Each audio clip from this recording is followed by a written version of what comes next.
اللهم رب السماوات السبع ورب العرش العظيم،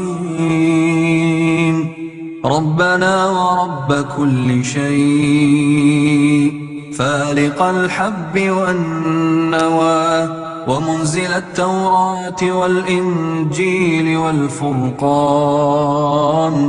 أعوذ بك من شر كل شيء أنت آخذ بناصيته.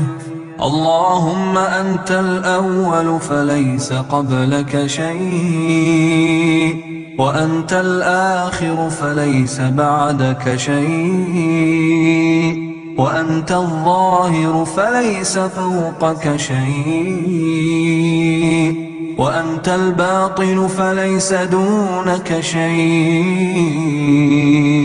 اقض عنا الدين وأغننا من الفقر.